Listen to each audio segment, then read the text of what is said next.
mtu aliyeongoka karibuni asije akajivuna akaanguka katika hukumu ya Ibilisi. Tena imempasa kushuhudiwa mema na watu walio nje, ili asianguke katika lawama na mtego wa Ibilisi. Bwana Yesu asifiwe. Bwana Yesu asifiwe. Tunataka mtu atakaye kuwa kielelezo, mwenye sifa hizi. Bwana Yesu asifiwe.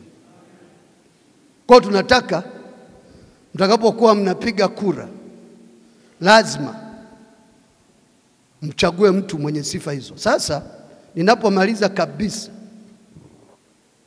nataka kusema hivi: fanyeni uchaguzi kwa kuongozwa na Roho Mtakatifu.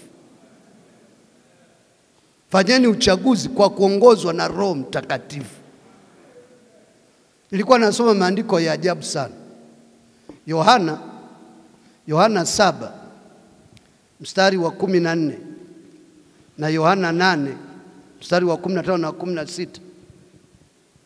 Yohana 7:24. Unajua uchaguzi ni kuhukumu. Yaani kuhukumu kwamba hii ni haki, hii ni sawa, kati ya huyu na huyu, huyu anafaa. Ni kuhukumu.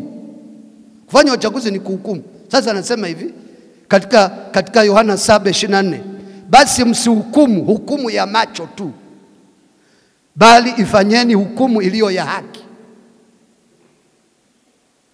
Yaani usichague kwa macho. Msikilize Roho Mtakatifu.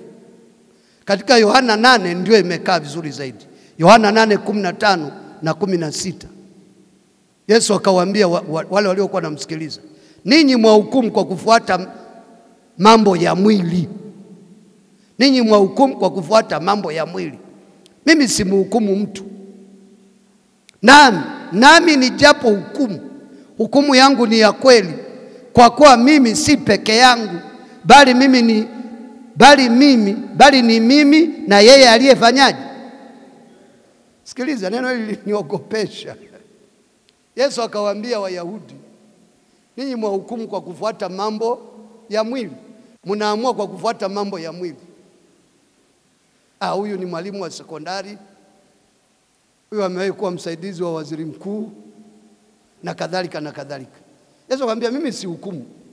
Lakini kama na hukumu, si mimi peke yangu, ninaye yule aliyenipeleka. Kwa namna ile hukumu yangu ni ya kweli, kwa sababu ninapohukumu siko peke yangu, ninaye yule aliyenipeleka. Tunaelewaje neno hilo watumishi wa Mungu? Kumbe ukichagua kwa kuongozwa na Roho Mtakatifu, uchaguzi wako utakuwa sahihi. Piga makofi kwa Bwana.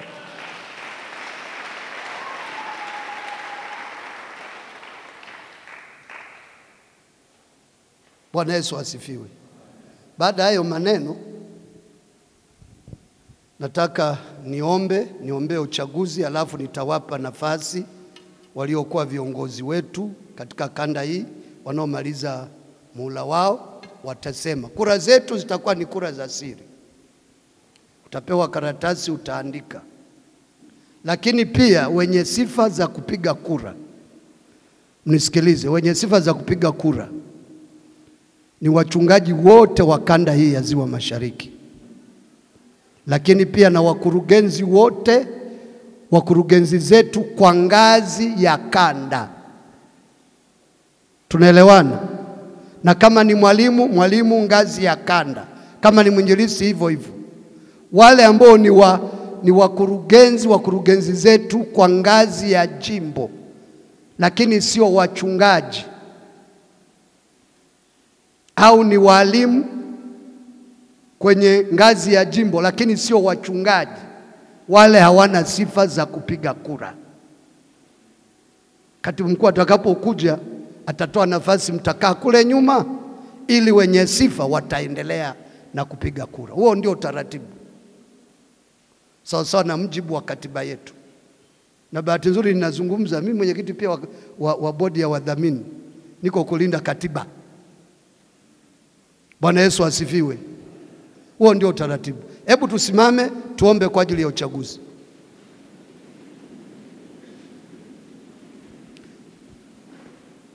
Tunaomba Mungu, najua mmeomba, lakini tunamwomba Mungu hapa ili Mungu ahusike. Hatuchagui mtu kwa sababu ya kampeni. Usimchague Absalom. Tunamfahamu Absalom. Absalom alianza kufanya kampeni. Baba yake akiwa mgonjwa alianza kuwa anawasikiliza watu. Si mnajua hilo andiko? Sasa usiwachague kina Absalom. Kama kuna Absalom amekutembelea, mweke kando.